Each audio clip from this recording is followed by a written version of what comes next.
देखिए इधर आगे अब हमारा स्टार्ट होता है एलिमेंट्री, एलिमेंट्री,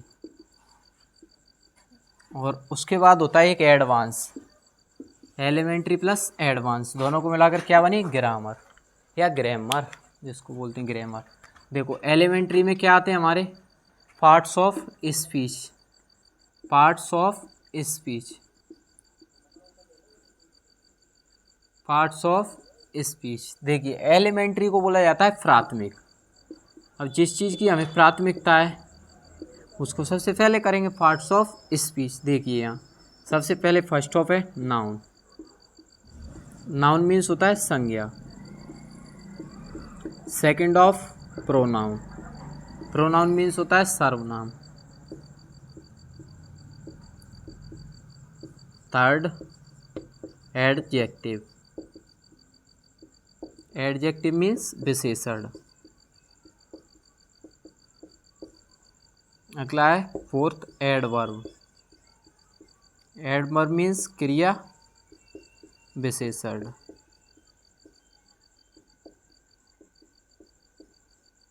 अगला है वर्ब, वर्ब मीन्स क्रिया।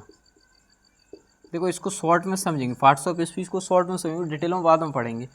उसके बाद है वर्ब के बाद प्रीपोजिशन, प्रीपोजिशन, प्रीपोजिशन को बोलते हैं संबंधवाचक। प्रीपोजिशन के बाद है कंजक्शन, कंजक्शन को बोलते हैं संयोजक। एक और लास्ट बचता है हमारा, दो और बचते हैं, 8 और 9, 9 पार्ट्स ऑफ स्पीच होते हैं, इसमें 8 नंबर का है हमारा कंजक्शन के बाद इंटरजेक्शन। इंटरजेक्शन को क्या बोलेंगे हम, विस्मय आदि बोधक, आदि बोधक। उसके बाद आता है हमारा आर्टिकल्स, आर्टिकल्स को बोलते हैं हम अग्र शब्द। देखो इधर इसको अभी कराऊंगा एडवांस को। देखो यहाँ देखिए ये थे हमारे 9 parts of speech in English grammar. देखो first of noun, second of pronoun, third of adjective, fourth of adverb, fifth of verb, 6 preposition, 7 conjunction, 8 interjection, 9 articles. सबसे प्राथमिकता दी जाती है पार्ट्स ऑफ स्पीच को दी जाती है। उसके बाद ग्रामर की आगे की चीज़ समझ में आती है, जब ही आती है जब पार्ट्स ऑफ स्पीच क्लियर हो। इनको देखो शॉर्ट में थोड़ा सा समझाऊंगा, ये आपको एक साथ ही। लेकिन नाउन को बोलते हैं हम नेमिंग वर्ड, नेमिंग वर्ड बोला जाए तो किसी भी चीज़ का नेम हो वही क्या है, नाउन है। उसके बाद आता है pronoun, replace of noun, noun के स्थान प्रयुक्त शब्दों को हम क्या बोलते हैं, प्रोनाउन। उसके बाद एडजेक्टिव, क्वालिफाई या नाउन और प्रोनाउन, ये किसकी विशेषता बताते हैं, नाउन और प्रोनाउन की, नाउन और प्रोनाउन। उसके बाद आगे आता है हमारा फोर्थ एडवर्ब, क्वालिफाई या वर्ब, किसको क्वालिफाई करते हैं, वर्ब को, क्वालिफाई या वर्ब। एडजेक्टिव को भी कहते हैं, एडवर्ब को भी कहते हैं, एनोदर एडवर्ब को भी कहते हैं, लेकिन यहाँ इतना ही लिखना है वर्ब को, क्वालिफाई या वर्ब। वर्ब कितने प्रकार की होती है, 2 प्रकार की, एक्शन एंड स्टेट।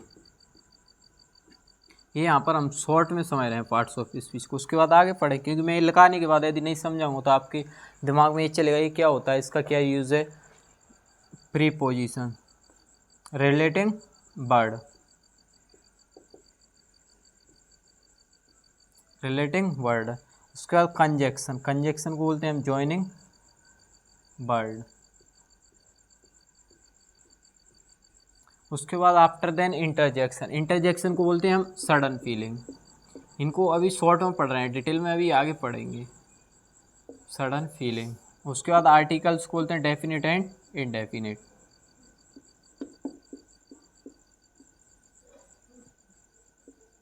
इनडेफिनेट देखिए, आई होप समझ में आ रहा होगा। आगे देखिए, सबसे फर्स्ट ऑफ रहता है हमारा पार्ट्स ऑफ स्पीच में नाउन। नाउन मीन्स होता है नेमिंग वर्ड, सबसे प्राथमिकता दी जाती है वो नाउन को दी जाती है। यदि नाउन नहीं पढ़ा तो आगे प्रोनाउन समझ नहीं है, एडजेक्टिव, एडवर्ब, क्योंकि सभी टॉपिक नाउन से रिलेटेड है। देखिए यहाँ पर नाउन, नाउन के बाद प्रोनाउन आता है। अब यहाँ पर नाउन को रिप्लेस करने के लिए कौन आ रहा है, प्रोनाउन। तो नाउन इंपॉर्टेंट हुआ। अब एडजेक्टिव किसको क्वालिफाई करने हैं, नाउन और प्रोनाउन। तो इंपॉर्टेंट कौन हुए, सबसे प्राथमिक। एडवर्ब किसको क्वालिफाई कर रहा है, वर्ब को। उसके बाद आती है वर्ब। वर्ब कितने प्रकार की रहती है, दो प्रकार, एक्शन एंड स्टेट। यदि नाउन या प्रोनाउन है तो आगे वर्ब भी आएगी, यानी सेंटेंस और सब्जेक्ट वर्ब ऑब्जेक्ट। प्रीपोजिशन को बोलते हैं हम रिलेटिंग वर्ड, ये रिलेशन बताता है। कंजक्शन को बोलते हैं जॉइनिंग वर्ड, जो कि जोड़ने का कार्य करे। उसके बाद आता है इंटरजेक्शन। इंटरजेक्शन को बोलते हैं सडन फीलिंग, अचानक से हमारे अंदर जो भाव उत्पन्न होते हैं उसी को हम इंटरजेक्शन बोलते हैं। अभी उदाहरण दूंगा, आर्टिकल्स डेफिनेट और इनडेफिनेट। देखिए एक दो उदाहरण से मैं इनको समझाऊंगा, यहाँ केयरफुली देखिए। यहाँ लिखा मैंने example, Neha came late, Neha came late. देखिए इधर, सी वॉज इल, सी वॉज इल, दो उदाहरण, लेकिन देखिए इनको केयरफुली समझिए। नेहा केम लेट, लेट कौन आया, नेहा। तो ये क्या हो गया हमारा, नाउन। नेमिंग वर्ड है तो क्या है, नाउन है। देखो नाउन की डेफिनेशन क्या थी, नेमिंग वर्ड, तो नाउन हो गई। प्रोनाउन क्या है, रिप्लेस ऑफ नाउन, नाउन को रिप्लेस करने के लिए आता है। तो देखो Neha came late, she was ill.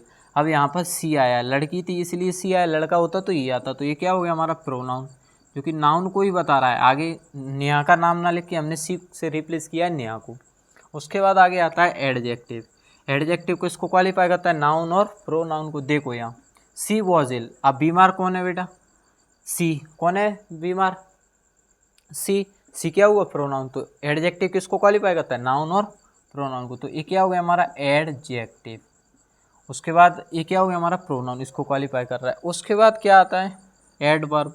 Adverb किसको क्वालिफाई करता है, वर्ब को। तो देखिए यहाँ नेहा केम लेट, कैसी आई नेहा, तो ये क्या हो गई वर्ब, कैसी आई, तो ये क्या हो गया एडवर्ब, आओ का रिप्लाई आ रहा है।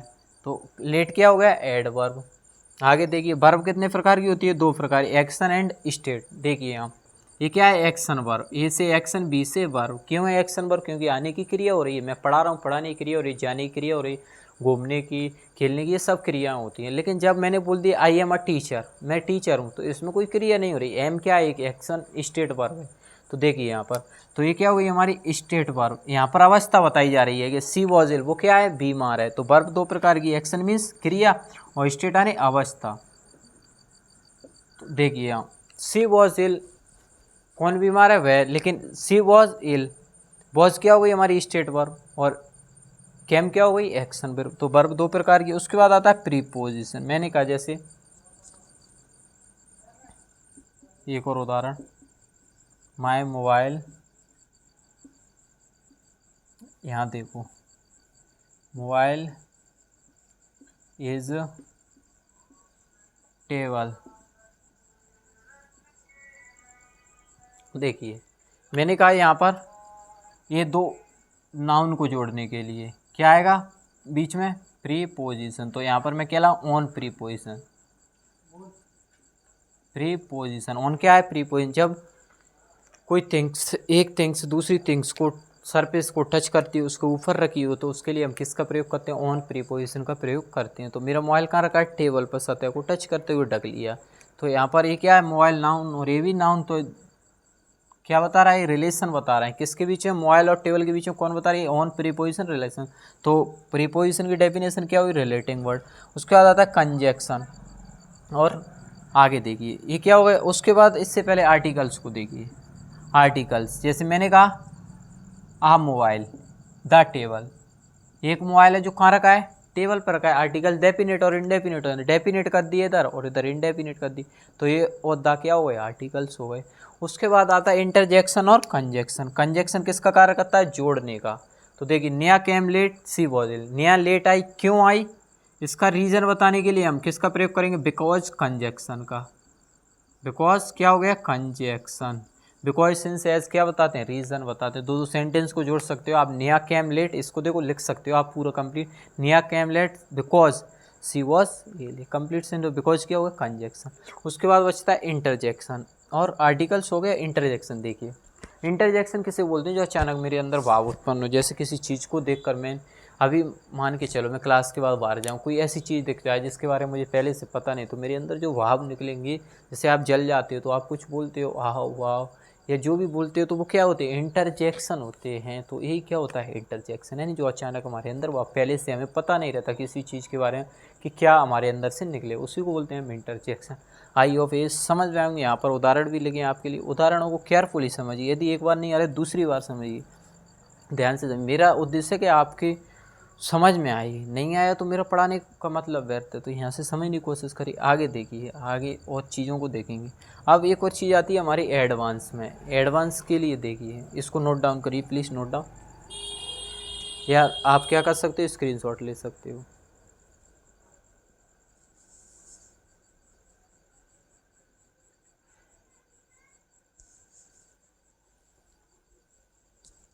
देखिए आगे, ये थे हमारे पार्ट्स ऑफ स्पीच। ये सब आपको फेयर में नोट डाउन करना है, और ये जो ग्रामर में रहता है वो ये स्टार्टिंग रहती है, और यही सब चीज़ें आपके लिए आती हैं। देखिए आगे, उसके बाद देखिए हमारा एडवांस में। एडवांस में देखिए इधर आता है tense, tenses, voices, narration, question tag, modals, modal verb. उसके बाद है हमारा जिसको हम बोलते हैं वर्ब एडवांस। ये रहते हैं। ये क्या है, टेंस। टेंस इंपॉर्टेंट टॉपिक है, यदि टेंस आता है तो आगे के टॉपिक वॉइस, नरेशन इसी से रिलेटेड है आगे की। तो टेंस सबसे इम्पोर्टेंट है इसमें। ये हुआ एडवांस का। ये सब चीज़ें आपको क्या आनी चाहिए, क्योंकि ये इम्पोर्टेंट रहती हैं। यहाँ से ग्रामर का क्या है, बेस है। आपको यदि जो चीज़ डाउटेबल लगे या जो समझ में नहीं है, उसके लिए आप मुझे फिर पर्सनली मैसेज कर सकते हो या फिर कॉल कर सकते हो। उसके लिए आप मुझसे पूछ सकते हो, या मेरे यूट्यूब चैनल पर आप कमेंट करके बता सकते हो कि इस सर समझ में नहीं है। यही मेरा मोबाइल नंबर, मैं फिर से उसको एक्सप्लेन करूँगा या मैसेज के थ्रू बता सकूँ। मैसेज कर सकते हो, कॉल ना करके मैसेज, इससे मैं आपको बता सकता हूँ केयरफुली।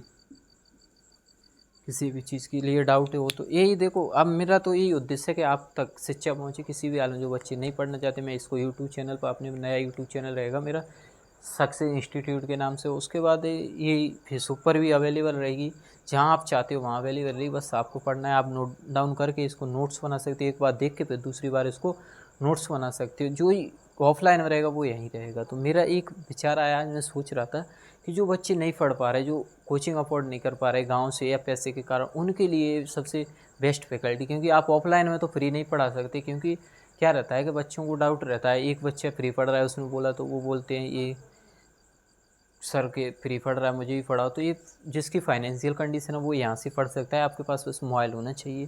देखो कंटेंट फिर कह रहा हूँ अच्छा है, लेकिन क्वालिटी वीडियो ख़राब हो सकती है, क्योंकि थोड़ी प्रॉब्लम है और चीज़ों की व्यवस्थित ढंग से नहीं है। स्मार्ट बोर्ड हमारे पास नहीं है, लेकिन जल्द वो इच्छा भी आपकी पूरी होगी। आई होप ये समझ में आया होगा। 3 दिन आपकी ये किसकी क्लास रहेगी, ग्रामर की। उसके बाद 3 दिन आपकी क्वेश्चन आंसर, 10th 12th विशेष फोकस 10th, लेकिन आप कहोगे कि 11th की, तो वो भी कराए जाएंगे। टोटल इंग्लिशली कंप्लीटली आपको किसी भी हाल में इंग्लिश सिखाना है। Thank you so much. I hope ये समझ में आया होगा। तो आप इसको आगे शेयर करें और बताएं कि हाँ अच्छा पढ़ाया है। उसके बाद कमेंट करके भी बताएं। आप जैसे मुझे बता सकते हो वैसे आप बता सकते हो। Thank you so much.